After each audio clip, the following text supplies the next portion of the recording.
Hey everybody, welcome back to the Behaviour Revolution Scriptures. We're in Judges, we're almost halfway, and we've dealt with some minor SHOPHETIM, some minor judges and their escapades, rescuing, delivering Yisrael. Then a few episodes ago we had Deborah, and what was the other girl's name? Jael, who just staked that guy Sisera's head to the floor to deliver Yisrael. And in our last couple of episodes where we introduced to Gideon, and it's a couple of hundred years now since Joshua's died, and you wouldn't think so, would you, just reading it from chapter to chapter, but it is. It's been about 200 years, and Gideon had a time, didn't he? He rescued Yisrael, and right before he died, or 40 years before he died, when the battle was over basically, they said, we want to make you the king. They're all starting to all start to itch for a king, because they think we're sick of going through this cycle. It can't be our fault. It's got to be, someone else's fault, of course. But we're sick of being taken over by these nations. We need a king. So they offer it to Gideon. He goes, no, I'm not going to be a king. Not me, nor my sons, but I'll take all your gold though. And he builds himself a shoulder ephod, shoulder piece, like the high priest wore, and brought them all back into idolatry again. So this brings us today to his son, Abimelech. Here we go. King of betrayal, murder, and idolatry. Some versions say he was a king, some versions say he was just the governor or the leader. Either way, let's go for it. We've got a little bit of reading today, so let's just keep going. This is the story of Abimelech, Gideon's son, through the servant wife, the concubine. Remember, Gideon had about 70 wives, and then he sought the bed of a servant wife as well. And this was the result of Abimelech. In the scriptures so far, we have seen example after example, lesson after lesson, and application after application of Yahushua's patterns and principles, and what happens when they are followed obediently, and what happens when they are abandoned. Gideon ruled as a legitimate judge, a shofet, of Yisrael for 40 years. He was Yahushua appointed, Yahushua anointed, and he performed in the typical way of a judge of that era. He was first a deliverer of some portion of Yisrael from the hand of an oppressor, and then he ruled for a time, and was also typical quickly after each judge died from old age, the people of Yisrael would harden their hearts and revert back to idolatry. However, in this case, Gideon actually contributed to it from the get-go. Usually each cycle explains that the people forgot or abandoned Yahushua, their Elohim, despite the wonderful and fully visible things he did for them. But here we also see that the people showed no kindness to the descendants of Gideon, called Jerubbaal, meaning the Baal fighter. In Hebrew it says that the people offered no chesed, which in this context carries with it the concept of blood covenant loyalty. So they had no kindness, no chesed. What does chesed mean? Chesed in Hebrew culture means acts of charity, mercy, and kindness. It also tilts towards all these acts being done out of a sense of obedience to Yahushua, and to a lesser degree, loyalty to a person who merits such loyalty. We know that while Gideon had officially and publicly rejected kingship over the people, in many ways he lived and behaved, and in many ways ruled, just like royalty. So there must have been some kind of semi-formal relationship or agreement between the central northern tribes of Israel that he judged over, such that his family was seen as the rightful ruling family, a concept quite different from that of the earlier judges, whereby a judge was less a ruler and more of a powerful magistrate. And we saw that with Deborah and a couple of others. She was more like a law degree, a judge, a magistrate dealing with legal matters. Whereas in this case, Gideon was more like a king, really, like a leader, almost like Joshua, not that he had that good a relationship with Yahushua, but just it was more of a civil matter. He had rulership over Israel in a sense, even though he denied the kingship. So the context of this account today is set in the background that shows that at the very least, portions of Yisrael were warming to the idea of a monarchy ruling over them. In fact, some wanted a king right then and now. That's the backdrop that we're going to go into. This is the backdrop for the story the account that we're going to read today. The nations are starting to, not the nations, Yisrael is starting to warm to the idea, I think we just might need a king. So there are 4 important lessons that we can glean from the account of Gideon. These will carry over into the next chapters. So we've dealt with Gideon, but let's just summarize it.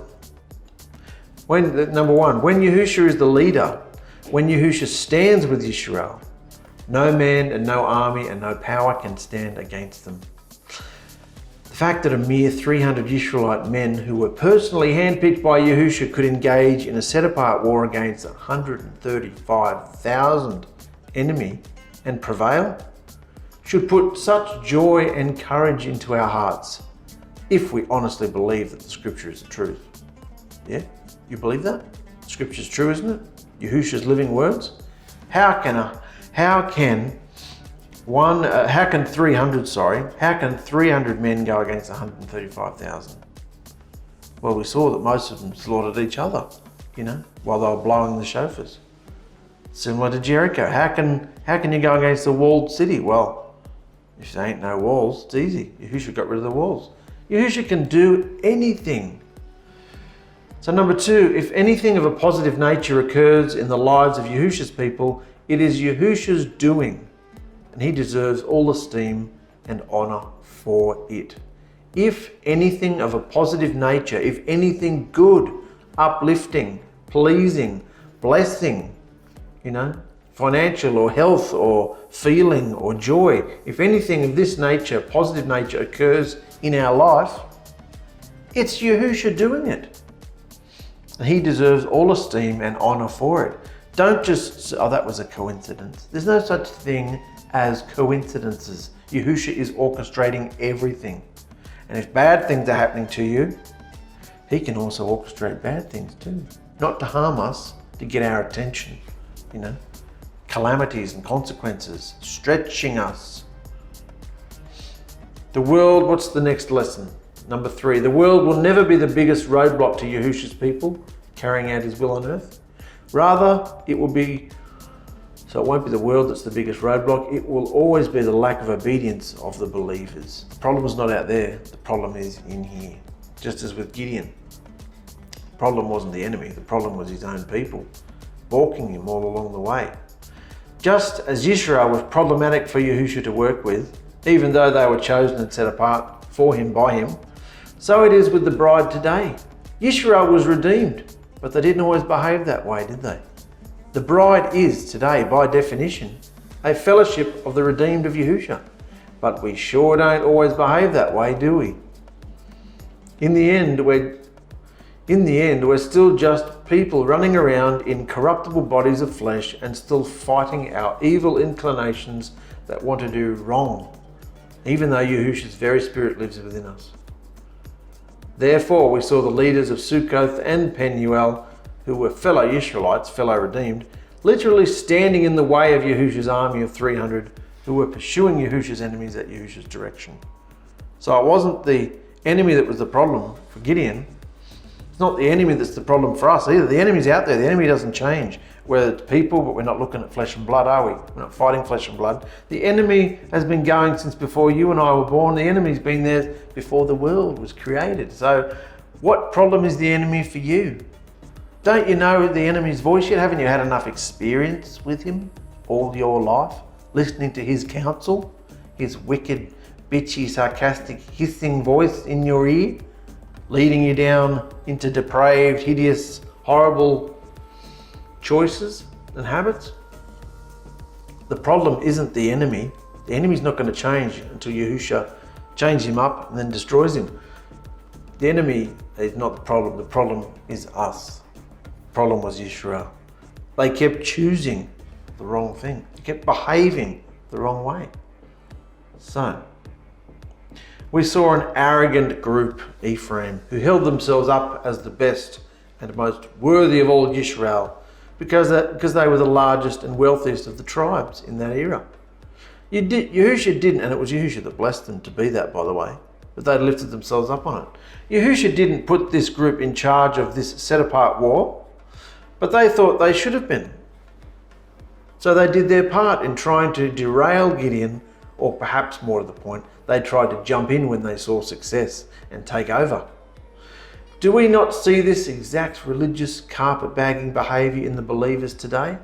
There are those who believe that by virtue of sheer numbers, or the size of their congregational building, or the amount of face time they have on TV or social media, it is they who ought to lead and be the authority on what is right and wrong and acceptable behaviour in a certain movement.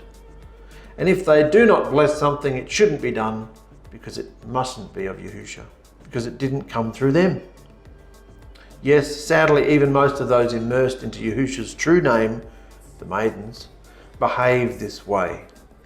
At least half of them do, and if they don't stop it, they'll be the unwise. So take this, don't just look out at religion, don't just look out at the carpetbaggers, because that behaviour is in amongst the bride, in amongst the maidens. It's in amongst us. It could be in your own home, it could be in your own assembly, it could be amongst you. You don't know unless you have eyes to see and ears to hear. So the last lesson to learn from the life of Gideon is one that will set the stage for our chapter here today. It's a lesson about leadership. It is that those who accept a leadership role, and this isn't in a religious sense, I'm the leader, I'm this, no, it's just a matter of if Yahushua lumps you in amongst people and they don't know what they're doing and he talks to you or shows you, then you lead them, I guess. The person who knows what to do does it, you know. So those who don't know can't.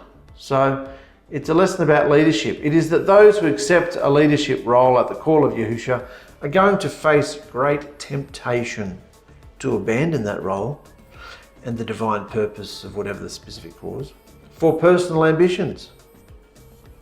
Great temptation to leave your call for leading, doing what Yahushua tells you to do, for your own personal ambitions. Of course, personal ambitions tends to blind us, and we tend to deny and rationalize it when we succumb to those temptations and make excuses. But it's best to face the truth about our behaviour when Yahushua brings it to us. Yeah? Gideon initially, and rightly to his merit, rejected the temptation of kingship over his people, yet it seems that in reality he only rejected the title because he lived like a king and instilled the same behaviour in his many sons, as we'll see today. Further, he seemed to have no qualms of creating for himself a position as a sort of high priest, complete with the ephod of the high priest, and even built a worship centre in his hometown of Ophrah that was in direct competition with the official one located in Shiloh, where the ark was at this point. The result was that the deliverer of Israel actually led the people right back into idolatry and rebellion, and the path was paved with his own ambitions and the gold of the false ephod he anointed himself with. Because he was the leader of Israel, his family and the people of Israel, because he was the leader of Israel, his family and the people of Israel would pay a terrible price for his behaviour. And we're going to see that today as we talk about Abimelech, right here.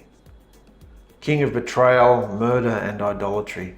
So that set the scene for our video today. This son of Gideon whose name was Abimelech. So, here they are bowing down to idols. Judges chapter 9, let's go. Abimelech, the son of Gideon, went to Shechem, and while there he met with his mother's relatives and told them to say to the leaders of Shechem, "Do you think it would be good to have all 70 of Gideon's sons ruling us? Wouldn't you rather have just one man be king?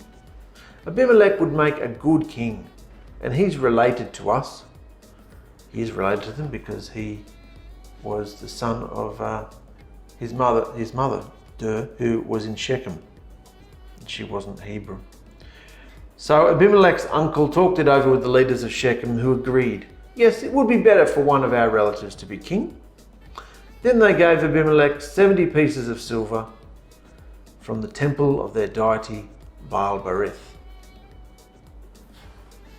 I wonder if that's called ABIMELECH. How would you like to say it? ABIMELECH? I won't remember that. We're just going with ABIMELECH. ABIMELECH. ABIMELECH.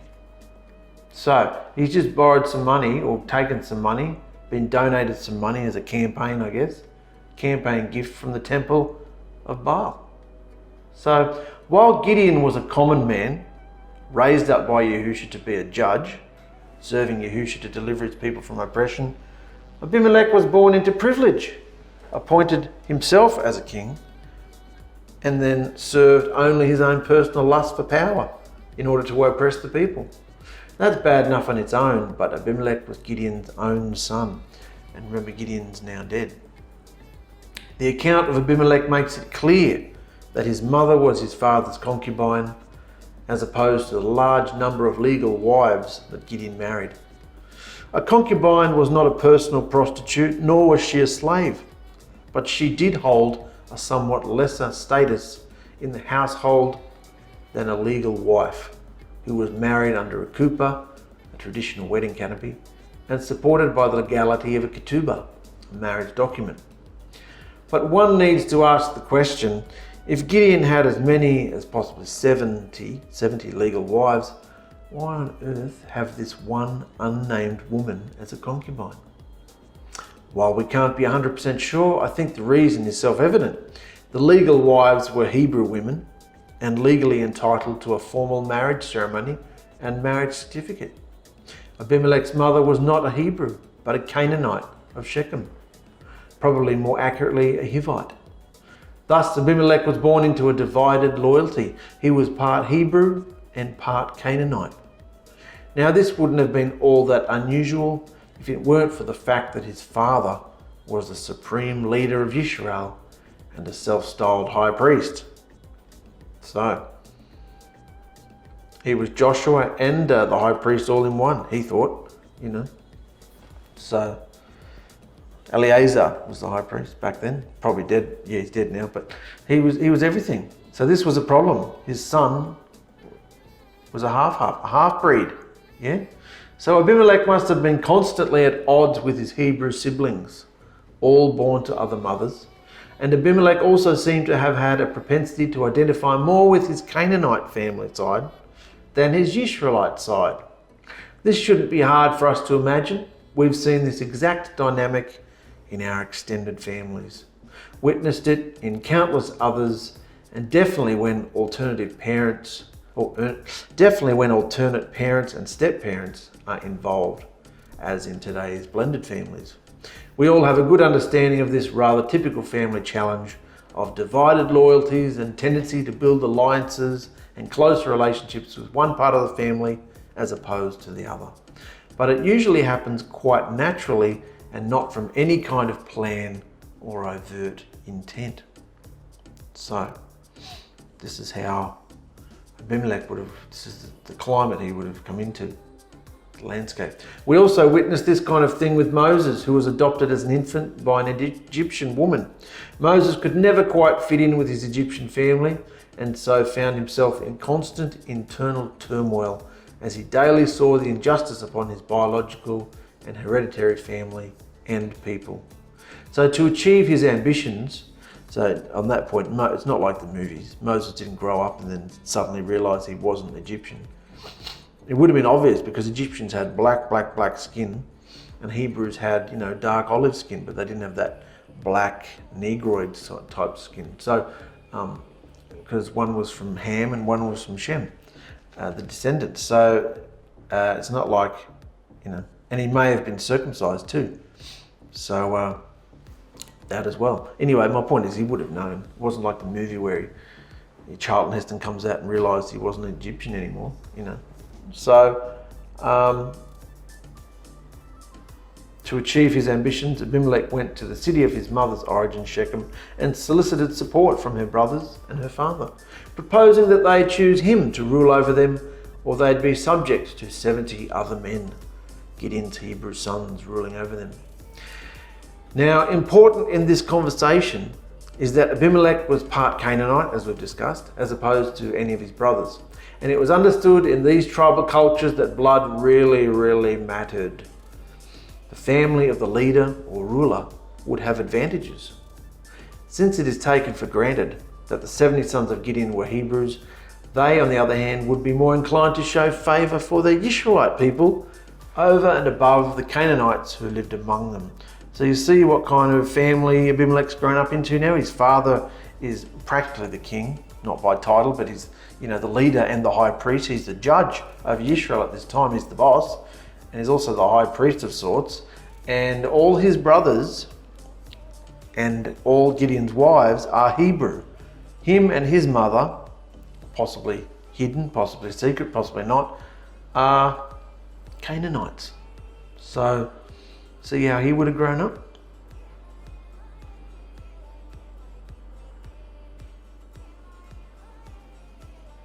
So we're told that this seemed to make sense to his mother's family. So they took Abimelech's proposition to the other residents of Shechem and campaigned for it.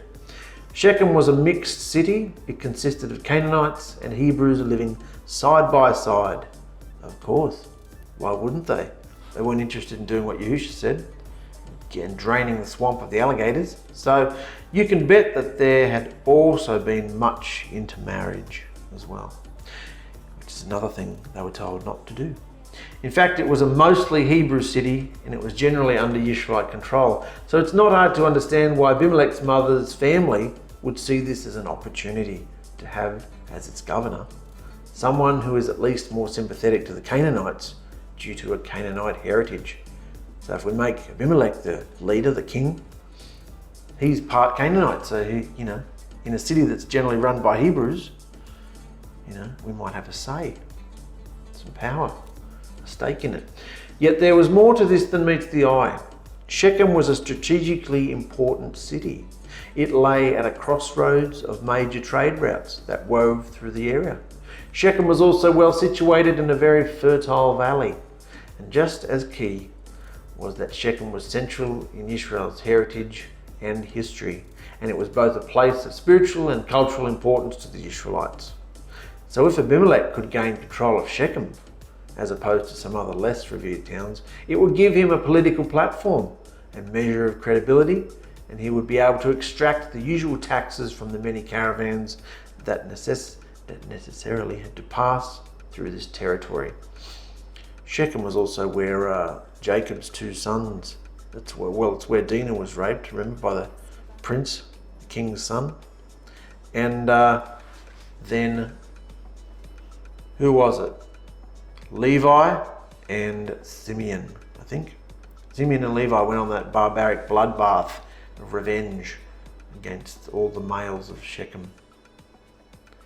So, because Abimelech is appealing to Canaanites, he's appealing to the Canaanite people, his mother's family. Please, I want to be the king. It'd be better if I was a king than all these other whackheads over here that are Hebrews, 70 of Gideon's kids. Because Abimelech is appealing to Canaanites, he uses the term the Baals. He would never do that to get the favour of Israelites, who were apparently loyal to Yahusha. Thus, when we see the editor of Judges use the name Jerubbaal, in the original version of this account, most of the time Gideon is called Jerubbaal for a reason. When the editor of Judges uses the name Jerubbaal to refer to Abimelech's Hebrew father Gideon, it is to make a point. Jerubbaal, or Gideon, he cut down Baal's image and fought Baal's people because he was an enemy of Baal, while Abimelech identified himself with Baal and Baal's people as a friend of Baal, as part Canaanite. So he sided more with the Canaanite side. He was more into worshipping Baal than Yahusha. So while Abimelech identified himself with Baal and Baal's people as a friend of Baal, read that, Abimelech's maternal family is so connected to Baal that Abimelech's maternal family is so connected to Baal that they go and take 70 pieces of silver from Baal's temple, called a Baal Brith, or the covenant of Baal, in order to help Abimelech succeed. They didn't steal the money or do something wrong. Using temple treasury money for political purposes was quite normal in those days.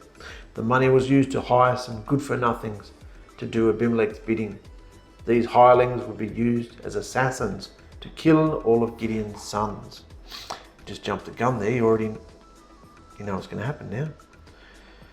This is what Abimelech goes and does. Abimelech used the silver to hire a gang of reckless, worthless ruffians who would do anything for money. Get some hired help, and Abimelech and his hitmen went to his father's home in Ophrah and brought out all of his brothers, Gideon's other sons. There's about 70 of them, or 69 in this case, because no, there were 70 of them. There were 70 of them that they brought out. Brought out all of his brothers, Gideon's other sons, to a large rock where they murdered all 70 of them. But Gideon's youngest son, Jotham, hid from the soldiers and was the only one who escaped. So one escaped. So technically they didn't kill 70, they killed 69 of them. So what about this? These are people, I mean, they shared the same father, so they would have had relationships. These are their brothers. These are his brothers, half-brothers. He would have grown up with a lot of them. Took all his hitmen in and killed them all, except one. Gideon's youngest son, Jotham, hid from the soldiers and was the only one who escaped. There he is. He's hiding in a barrel. Then the leaders of Shechem, including the priests and the military officers, met at the tree next to the sacred rock in Shechem to crown Abimelech their king. That's one way to do it. This is Abimelech's coronation. But just what was he king over? There were only 4 towns under his rule: Shechem, Beth Millo, Arumah, and Thebez. His territory probably extended a little further into the parts of the western tribal area of Manasseh, not much of a reign. Let's also understand that while this man saw himself as a king at the head of a monarchy, in fact he was merely a tyrannical dictator and a murderer. He ruled ruthlessly and vengefully and very unwisely. He was just a thug, like Fidel Castro or Saddam Hussein. He cared nothing for the people and didn't know how to build an economy or how to create loyalties and alliances. Archaeologists have actually uncovered Abimelech's place of coronation. The pillar used was probably from Joshua's day. The temple of Baal-Brit is also in the midst of excavation. Thus we have, big whoop, they've found it. Scripture must be true. Thus we have Gideon's son being made king of part of Israel, in covenant agreement with Canaanites and taking his vow in the name of Baal. Wow. So, that's him getting money from the temple of Baal, hiring some hitmen and killing all his brothers, and the youngest one escapes. But Jotham, Gideon's youngest son who'd escaped, heard what they were doing. He heard that Abimelech was being coronated, becoming king. He heard what they were doing, so he climbed to the top of Mount Gerizim and shouted down to the people who were there at the meeting. So recall that Shechem lay at the base of twin mountains, Ebal and Gerizim. So Gerizim was quite an appropriate place for this speech. Remember, certain tribes back in Joshua's day, certain tribes had to announce the blessings from Mount Gerizim, and certain tribes had to announce the curses from Mount Ebal, or possibly the other way around. Anyway, these mountains are still in the story. So he gets up on the mountain. This is Jotham, Gideon's youngest son, the only survivor of this bloodbath. And he says, "Leaders of Shechem, listen to me, and maybe Elohim will listen to you." Almost 2 centuries earlier, Joshua stood on this same spot and reconfirmed Yisrael's covenant with Yahusha. Now Jotham would use it as his pulpit, and he begins his parable of warning to the people of Shechem with these words: "Shema, men of Shechem, that Elohim might shema to you." Remember that shema doesn't only mean to listen, it means to do what it is you hear. Shema doesn't only mean to listen. Listen! Doesn't just mean to listen, it means to do what you're told, do what you're hearing. Shema demands action, not just passive acknowledgement. Shema demands a behavioral response, behavior. You prove that you've heard, you prove that you're listening, you prove that you've Shema by your behaviour. It is also instructive that Jotham used the generic word of that day for Yahusha, Elohim, instead of Yahusha's formal name, which was Yahuwah at that time. By doing this, each man could fill in the blanks of just whom he regarded as his Elohim. Bit of a mishmash message. Remember, Jotham was talking to an audience of Canaanites, fallen Israelites, and people of mixed heritage and spiritual loyalties. So he gets up and says, leaders of Shechem, listen to me, and maybe Elohim will listen to you. And after Jotham had finished telling this story, he said, my father, just a second.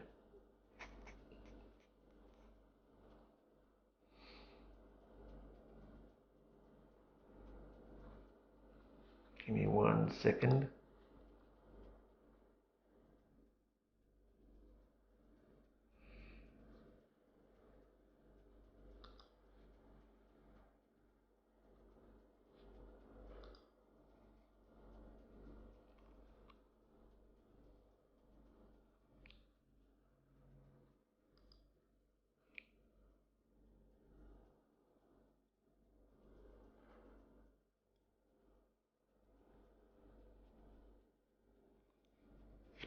All right, that's back in order now.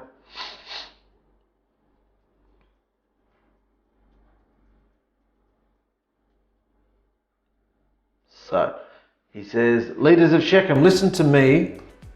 No, once again. So the younger son gets up on this mountain and says, leaders of Shechem, listen to me, and maybe Elohim will listen to you.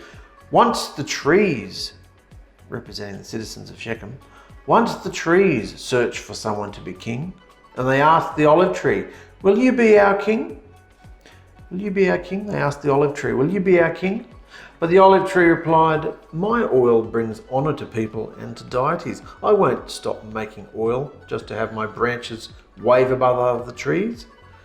Then they asked the fig tree, will you be our king? But the fig tree replied, I won't stop growing my delicious fruit just to have my branches wave above the other trees. So next they asked the grapevine, will you be our king? But the grapevine replied, my wine brings cheer to people and to deities, so I won't stop making wine just to have my branches wave above the other trees. So finally they went to the thorn bush, the bramble, and asked, will you be our king? And the thorn bush replied, if you really want me to be your king, then come into my shade and I'll protect you.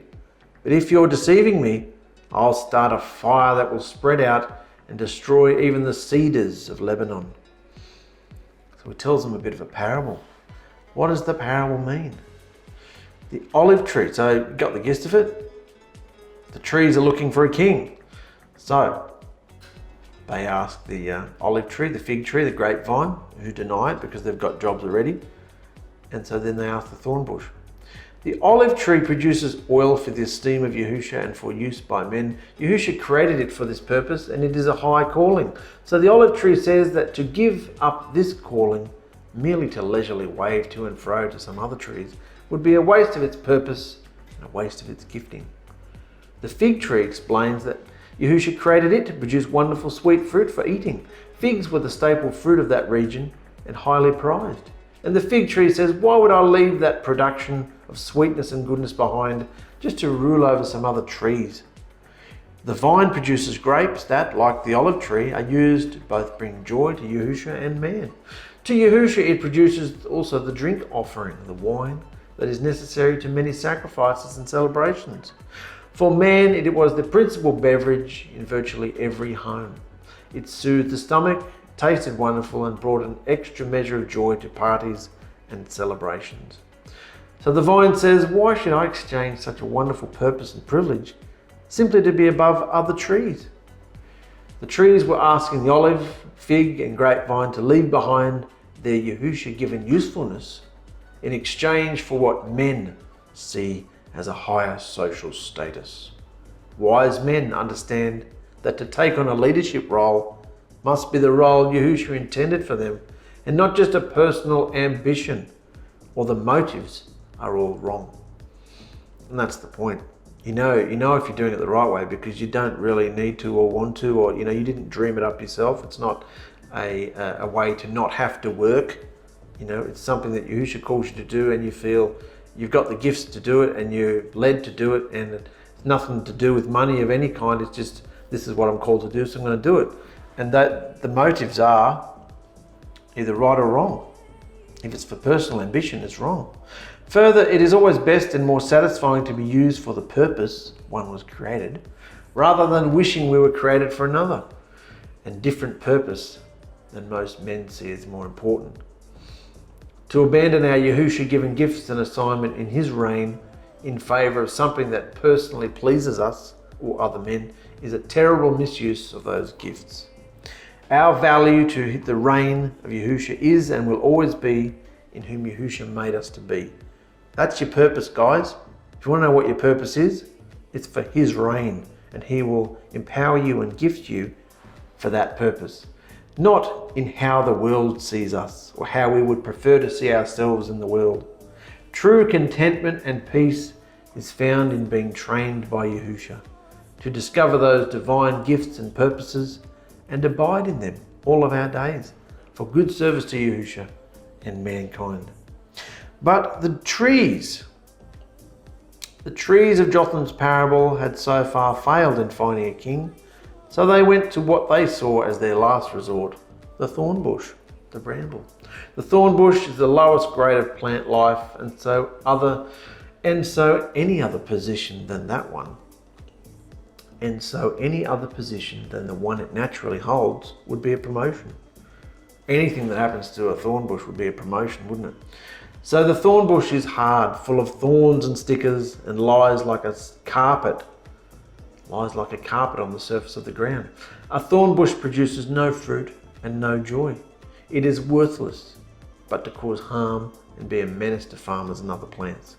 It was especially dangerous during the summer months when it turned brittle and dry and could easily catch fire, spreading at an amazing rate driven by the hot winds. And when it burned, it caught other plants on fire as well. So the thorn bush replies that it will agree to be their king, but they must come down and take shelter under its shade. And if they confer kingship on it, but won't shelter in its shade, then the thorn bush will burn all the trees down. Of course, what is portrayed here is an absurdity of sorts, because brambles cling so closely to the ground that they produce no usable shade, except perhaps for unclean insects and reptiles. The reference of the parable to the bramble burning down the cedars of Lebanon is that the cedars were considered the grandest and greatest of all the trees in the Middle East. Therefore, the bramble is saying that its fiery wrath at those who will not submit to the shelter in its shade is so hot that even the greatest of the trees will be destroyed. So that's a bit of an insight into the parable that Jotham gives. He says, leaders of Shechem, listen to me and maybe listen to me and maybe Elohim will listen to you. And he tells them about the trees wanting a king. And after Jotham had finished telling this story, he said, my father Gideon risked his life for you when he fought to rescue you from the Midianites. But did you reward him by being kind to his family? Hell no, you did not. You attacked his family and killed all his sons on that rock. And was it right to make Abimelech your king? He's merely the son of my father's slave girl. But just because he's your relative, you made him king of Shechem. So you leaders of Shechem, if you treated Gideon and his family the way you should have, then I hope you and Abimelech will make each other very, very happy. But if it was in fact wrong to treat Gideon and his family with such abuse, then Abimelech will destroy you with fire, and you will do the same to him. Remember this prophecy of sorts. Remember this prophecy of sorts. If they've done the wrong thing, Abimelech will destroy you with fire, and you'll do the same to him. So then comes the curse. Jotham says that if the people of Shechem have done a good, obedient, honourable thing in anointing Abimelech, and have been honest and fair with Jerubbaal, Gideon's family and descendants, then all is well and good, because that's how it should be, since whether the since whether the citizens of Shechem are Canaanite, Israelite or foreigners, Jetham's father, Gideon, risked his life for their benefit. Everyone in the land of Canaan suffered when the Midianites and Amalekites came and stole the harvests and whatever else they could get their pilfering hands on. So Gideon rescued them from all the Midianites who were terrorizing them for 40 odd years, 7 years it was, and they've had 40 years of peace. Gideon's died, and now this guy's done this. Of course, this was sarcastic, since all who were present understood what had taken place. So he says, if you've done the right thing, then great, but if you haven't, there's a curse, and it's obviously sarcastic, because it's obvious they haven't done the right thing. As Jotham reminded them, they were complicit in killing all of Gideon's sons except for himself and Abimelech. And then he basically called Abimelech a bastard son by saying that he was merely the product of a slave girl owned by Gideon. Now the point of this was to be insulting, because Abimelech's mother was not in fact a slave girl. But Jotham is basically saying that this bastard king is your, Shechem, your blood relative. So you are responsible for his actions.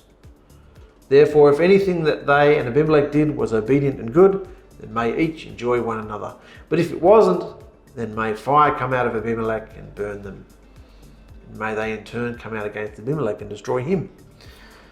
So after this speech, Jotham ran off and went to live in the town of Beer. A town of Beer? Great! He went off to live in the town of Beer, where he could be safe from his brother Abimelech. So, he's pronounced words over this situation, and then he's buggered off, and we don't hear about him again. So Abimelech is now king, governor, ruler, what have you. So Abimelech governed Yisrael for 3 years before Yahusha decided to step in and punish him. And the leaders of Shechem, punish him and the leaders of Shechem for killing Gideon's sons. And he sent in an evil spirit to turn the leaders of Shechem against Abimelech. There's your little evil spirit there. Yeah, Yahusha can do that. Yahusha has power over all spirits. So that's an interesting turn of events here. Yahusha is using an evil spirit, the scripture says. It doesn't say he sends a messenger, a malachim or an angel.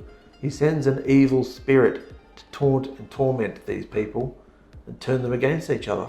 So it appears that Abimelech did not live and rule from Shechem. Rather, he appointed an overseer or a governor named Zebul to deal with Shechem. The trouble that started was a direct result of Yahusha's intervention. It was that he put a conflict between Abimelech and the Baals of Shechem. It's a conflict, all right, it was an evil spirit. There would have been earthly and practical reasons for the Shechemites to go after Abimelech. At least in their minds there was. But in the end, Yahusha encouraged it. What was the main reason for Yahusha to do this? It was to avenge the blood of the sons of Jerubbaal, Gideon.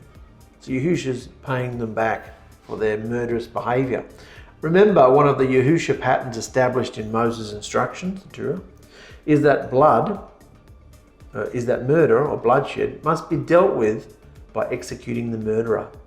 The reason is that blood, unjust killing, pollutes the land spiritually, and the only way that spiritual pollution ends is when the blood of the killer is spilled. Otherwise, the land is under the curse of the law. So Yahusha takes the matter in these lawless times into his own hands and arranges for the circumstances to bring the perpetrator, Abimelech and his henchmen, to justice. After 3 years under Abimelech's selfish and oppressive rule, the people of Shechem had obviously had enough, and the friction between them and their king was reaching a point of combustion. And that was Yahusha's plan, and that's why he sent sneaky little demons in there to cause havoc. The leaders sent some men to hide on the hilltop and watch for Abimelech and his troops, while they sent others to rob everyone that went by on the road. But Abimelech found out what they were doing. In other words, they put some willing men upon the twin hills of Ebal and Gerizim so that they could look down upon the main trade highways running through Shechem that connected the east with the west. and north with the south, and robbed the caravans. Not only did this give these robbers a boost in their personal incomes, it caused a great deal of trouble for Abimelech, which was the intent, because the kings of this era forced taxes and tolls from the traders and merchants who travelled the trade routes that ran through their territories. Part of the reason these traders agreed to pay these tolls was that they were to receive the king's protection from thieves and nomads. So if the local king failed in providing security and the thievery got too out of hand, traders would avoid the area and the king would lose a major source of funds for his treasury. Abimelech soon learned of this, understood immediately what was happening, and so the stage was set for a showdown. So, one day, 𝗪𝗓, son of Ebed, went to live in Shechem, and his brothers moved there too. And soon, the leaders of Shechem started trusting him. So we've got a new character now, 𝗪𝗓. This 𝗪𝗓 led a band of men who bore no allegiance to any particular tribe or king. Rather, they were like pirates or privateers that would ride into an area they thought they could control and take charge. Or they could be like a hired mercenary army and do the bidding of a king or a group of people if there was sufficient gain in it for themselves. Under Yahusha's providential guidance, this group of thugs arrived at Shechem at the time of the grape harvest, and the accompanying festival. Since we now understand the rather amoral character of the residents of Shechem, 𝗪𝗓 and his bunch fit right in, and the townspeople trusted 𝗪𝗓. So, this guy, 𝗪𝗓, is starting to lift himself up and have a bit of a status. Town people are trusting him and liking him. He's having a bit of power there.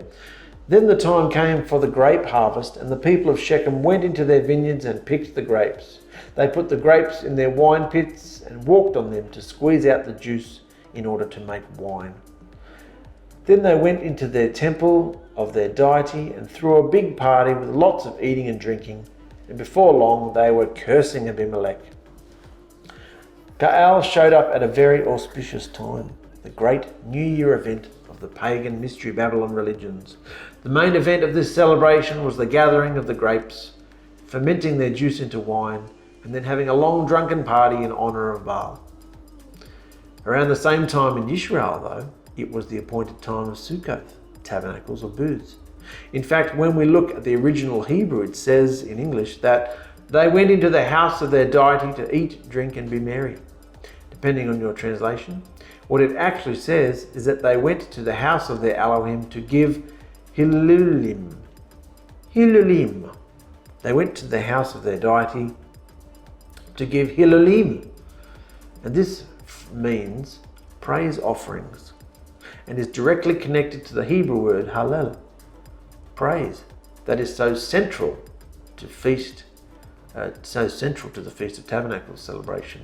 So here we have words reserved for describing the singing of praises to Yahusha, but they're being used to sing the praises of Baal. Under the influence of the Canaanites, Sukkoth melded with the pagan New Year wine fest and became nothing but a time of overindulgence, decadence, and it lost all spiritual meaning. Sound familiar? Just look at the Mazzaroth calendar events that are still pumping around the world in the 21st century. Complete evil and witchcraft, sugar-coated as wonderful, special family times. So, this is all happening at the time of the wine festival.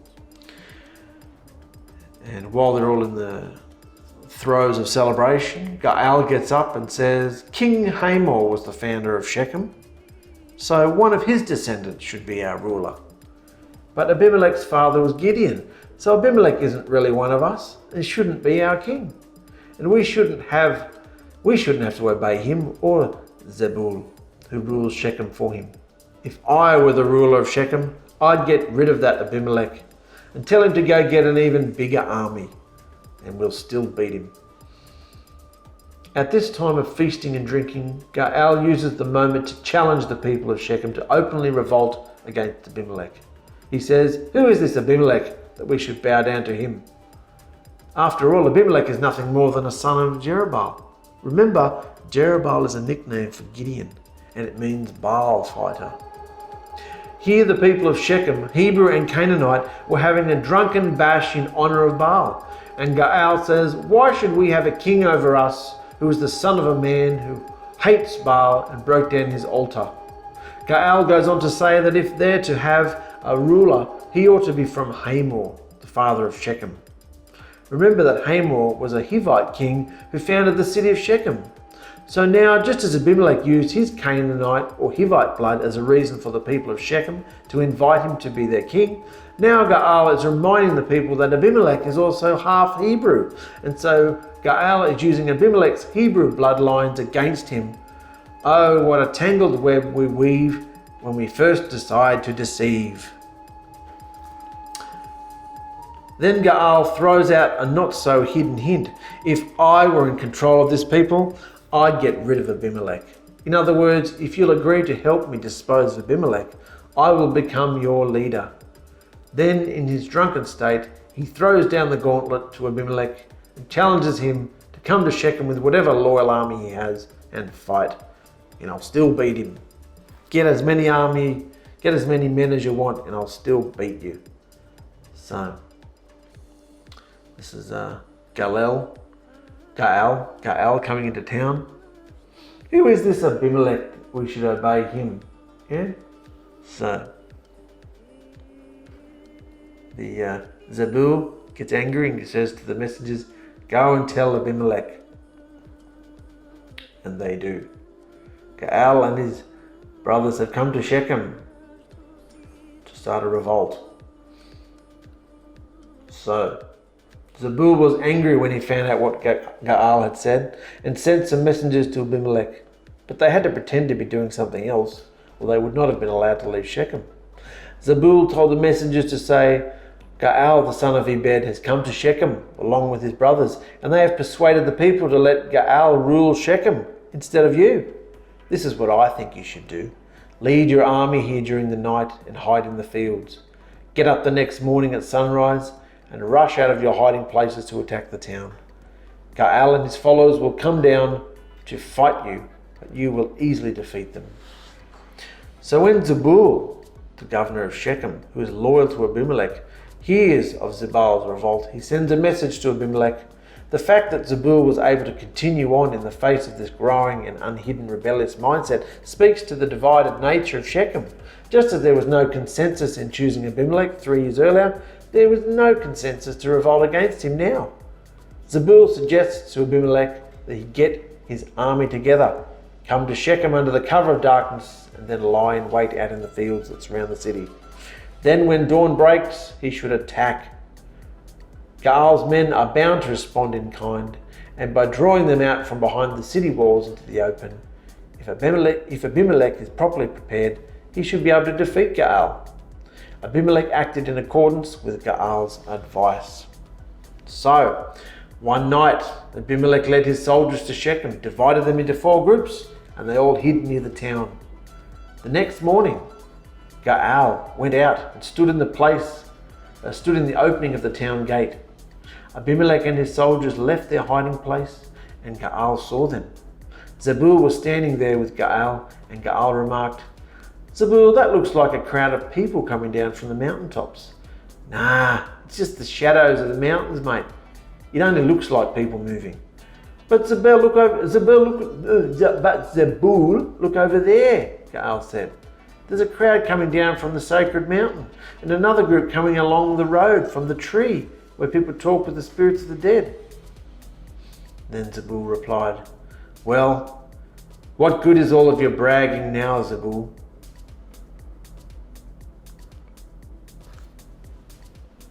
That should say 𝗪𝗏.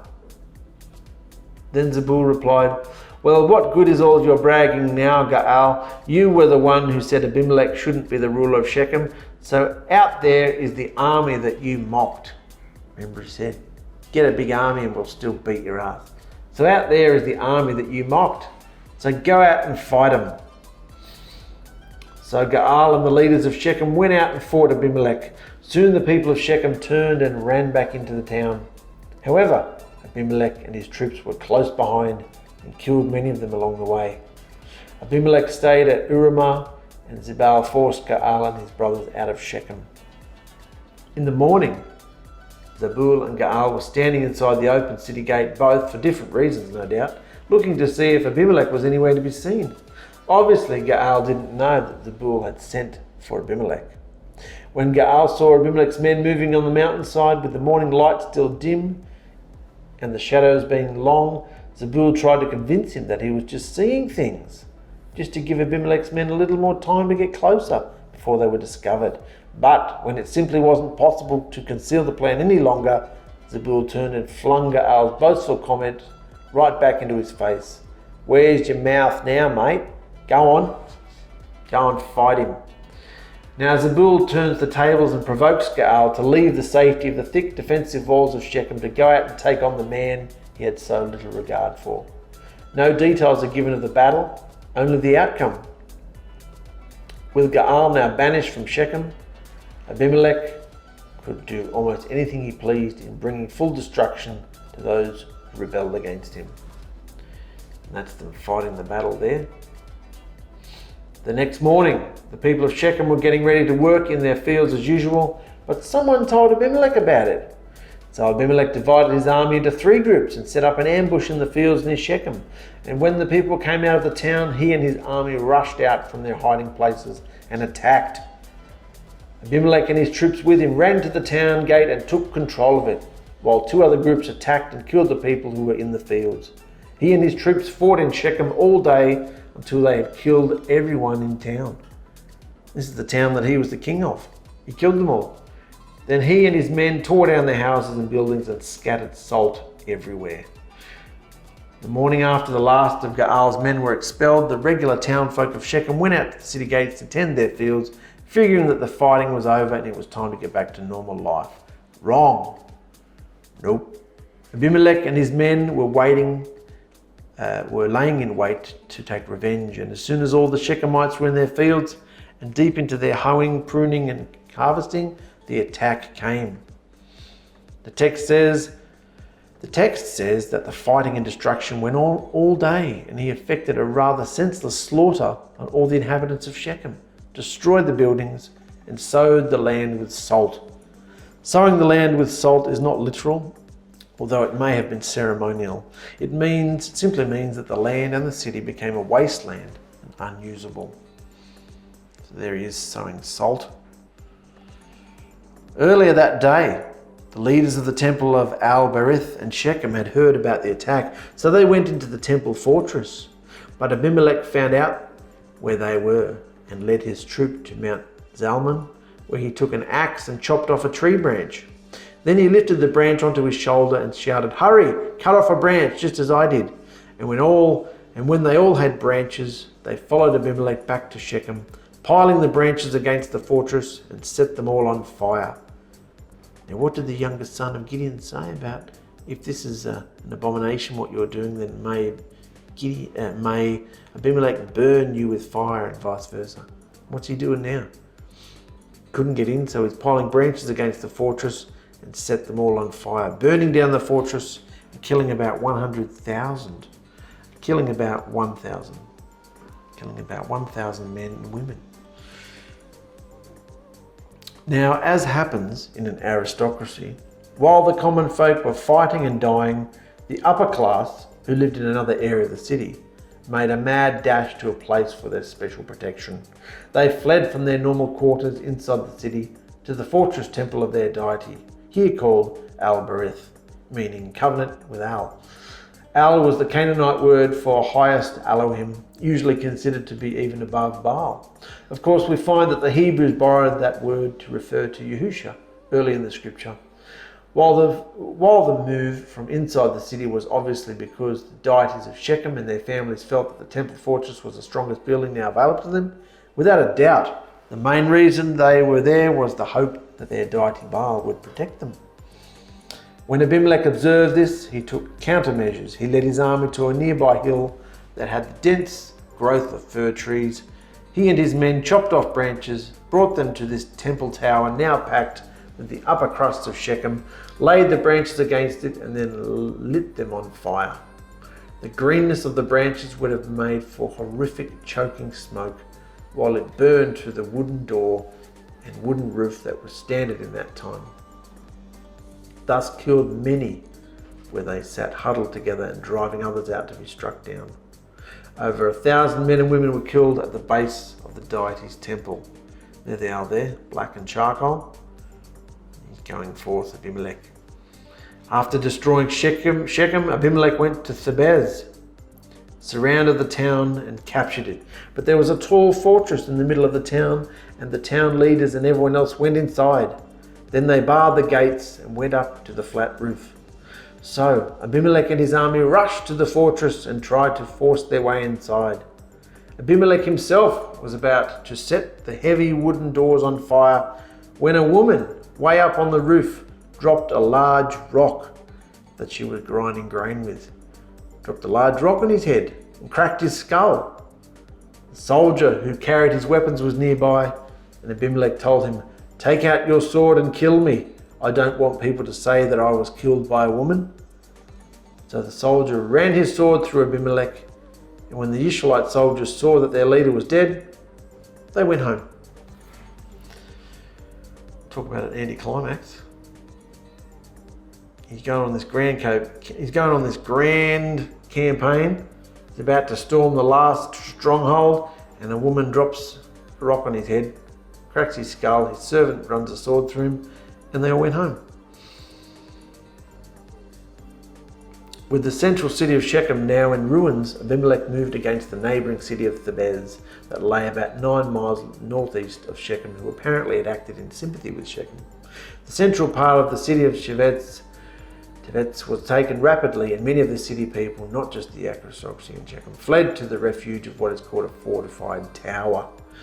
Never one to waste a successful tactic, Abimelech used fire to force those who took refuge in the tower to come out. But this time there was a different result. As Abimelech approached the side of the tower to take hateful revenge by personally setting the branches laid against it on fire, a woman on the roof flung an upper millstone over the edge, striking Abimelech on his head and crushing his skull.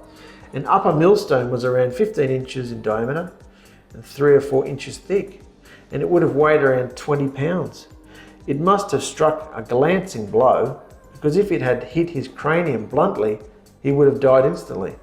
However, he was aware enough to know that it was a woman who had done it to him, and so asked his armor bearer to run him through so that he didn't suffer what was seen as the humiliation of being killed by a woman in battle.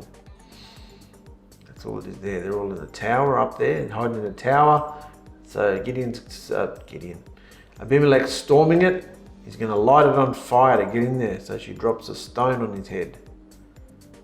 He tells his servant, "Run me through with a sword." And that's how Yahusha punished Abimelech for killing his brothers and bringing shame on his father's family. Yahusha also punished the people of Shechem for helping Abimelech, and everything happened just as Jotham's curse said it would. Remember that? They allowed him, they campaigned him really, gave him the kingship, gave him money from the temple of Baal, to go and hire some hitmen to kill all these people, these brothers. So this is Yahusha's revenge, not only on Abimelech's wickedness, but on the people of Shechem. This town of Shechem doesn't do too well with, bloodbaths and raids, does it? Yahusha pays back. We as his bride are not to pay back, but Yahusha does. Yahusha repaid Abimelech and the men of Shechem for all the wrong they had done. If Yahusha does not pay back, then his justice system is a farce. What is justice if there is no punishment for a crime? Paul brings this exact principle forth in Galatians 6. Don't be deceived. No one mocks Yahusha and gets away with it. Everyone will reap what they sow. Maybe not today, maybe not tomorrow, but it will happen. Maybe in some cases it may not even be in this lifetime. It might happen at the end, in another realm. So don't be deceived. No one mocks Yahusha and gets away with it. So that's the story of Abimelech. Why does Yahusha want us to know this account of Abimelech? What is its relevance to us today? In a time when even the judge, deliverer Gideon, is encouraging Israel back into idolatry, where is the light of hope? Where is the one person who will hear Yahushua's voice and be obedient, stand on the truth? Is it any different today? The depravity, the wickedness, the evil, the idolatry, the plotting and scheming and taking over one's family, the mob mentality and the mafia and the underground deals and murders and takeovers? We can certainly relate, can't we? Remember, Yahushua took this world back from Satan by defeating him on the stake. So Yahushua now owns it all. And he's not interested in the politics and goings on of mankind, because all behaviours apart from his divine instructions are considered evil. Just like he wanted a certain king for them, and Yisrael was looking for all these buffoons, idiots, powerful men and all that sort of stuff. No, Yahushua wanted a servant, a leader that would serve and be kind and look out for the people and encourage them into worshipping him. So this world belongs to Yahushua. He's not interested in the behaviour of the world. So believers who have entered Yisrael are going through Yahushua's process of metamorphosis to receive the mindset and behaviour of his living words through his spirit, not acting in their selfish flesh as before. Yahuwah has always had this same plan for those of his creation that want to live for and be with him. Those of this world still living in opposition to Yahushua's Torah are manifest through their behaviour. Even if believers don't talk or discuss Yahushua or his words in their conversation, if believers don't talk or discuss Yahushua or his words in their conversation, we're forced to discern they are not of the mindset of Yahushua, but of the Babylonian mixture, and therefore bringing forth the mindset of the flesh. This is why everyone in idolatry is suffering under the hand of Yahushua. This is why everyone in idolatry is suffering under the hand of Yahushua. Everyone in idolatry is suffering, and the whole world is in idolatry. So everyone is suffering. Can't you see that when you look out of your eyes? Everyone is suffering. You don't need to add to their suffering. You don't have to seek revenge. You don't have to pay back. Vengeance is mine, says Yahushua. No one mocks Yahushua and gets away with it. The book of Judges is the book of Judges not the account of Yisrael's suffering endlessly because of their disobedient behaviour in Yahushua's face? Isn't that what we're finding? Oh, it's cycle after cycle after cycle. But the biggest part of the cycle tends to be the overlords, not the captivity, but the nations around them, oppressing them. That's the biggest part of the cycle, it seems to be. The oppression. Isn't the book of Judges not the account of Yisrael suffering endlessly because of their disobedient behaviour in Yahushua's face? Has he changed what he expects of his people's behaviour? What about his bride? You're his bride, I'm his bride. Like I said in the last episode, a bride, a wife, is a man's most treasured, closest possession, relationship, most sacred, amazing, special thing in his life. So do you think his standard, his expectations for his bride might be pretty high? Yeah. He wants her perfect because he is perfect and he can't be consummated with someone that's not like him. He can't be unequally yoked.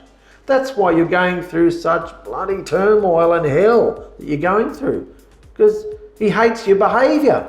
Doesn't like the way you behave. He doesn't like the way you talk to your wife. Doesn't like the way you talk to your husband. Doesn't like the way you talk to your children, your friends, your staff, your boss. He doesn't like the way you live.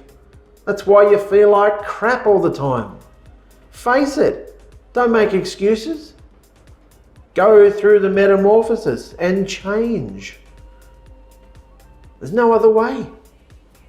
See yous.